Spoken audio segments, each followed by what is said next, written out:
Hi guys. I am here to discuss the D&D controversy over the fact that many believe that Dungeons and Dragons incites many occult societies and influences suicidal and criminal acts. I'm here to disprove that. I'd like to just pass this around to show you that it doesn't contain any occult or things to make you do any of this. Please don't mess these up. They are old.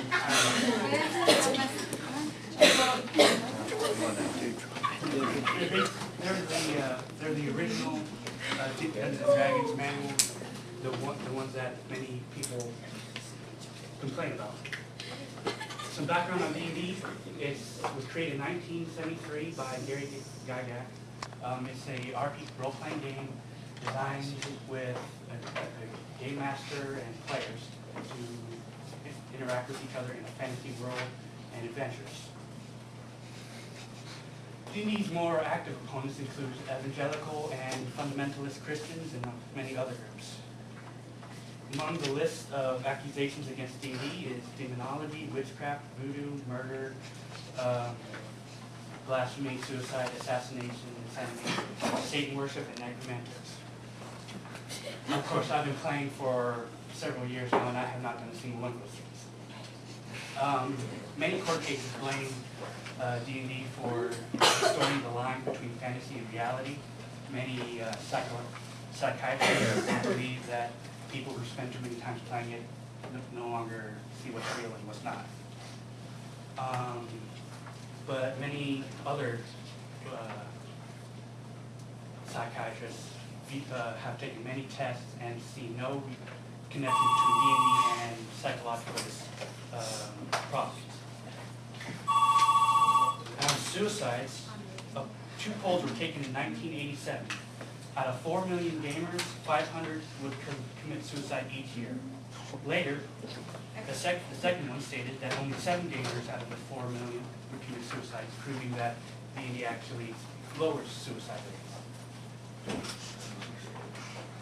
Criminal tendencies revealed that people who play D&D and other RPGs actually commit less crimes than people who do not play for their age groups. Of course, even educational groups endorse D&D for its educational and educational properties. Dr. S. Kenneth Schonberg studied over 700 adolescent suicides and found that D&D was not a factor for any of the cases. Luis H. Zayas found D&D to treat disruptive 8 and 9-year-olds, and FBI agent Kenneth Lanning discovered no connection between crime rates and RPGs. Students of Oakland University stated that the game allows you to work out frustrating and doldrums of classes. You can do anything your wildest imagination will permit, but it's not dangerous. Of course, like I said, scientific and psychological tests prove that D&D is safe, and many anti-D&D organizations and groups base their beliefs and accusations on pure speculation and word of mouth, many of them not even having one-on-one contact with any of the material.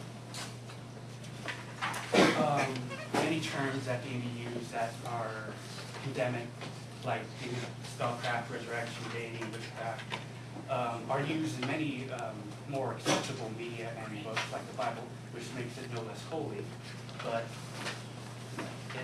none of those receive the criticism that D&D receives.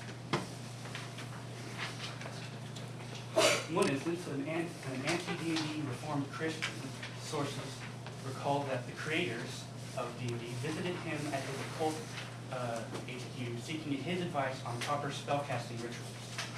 While actually the creator, Gary Gygax, says that I made those spells right off the top of my head, and how can anybody take those seriously? None of the material in any of the books requires you to join any occults, commit any rituals, or worship the devil. And so many of those is not true. game actually pushes people to actually play a good and righteous character. No evil doing is character. Many skills that people use in life are actually enhanced with D&D, like mathematics, problem solving, decision making, artistry, writing, and reading skills are enhanced. And technically, it's a sort of high substitute for drugs and because it's very stimulating to players.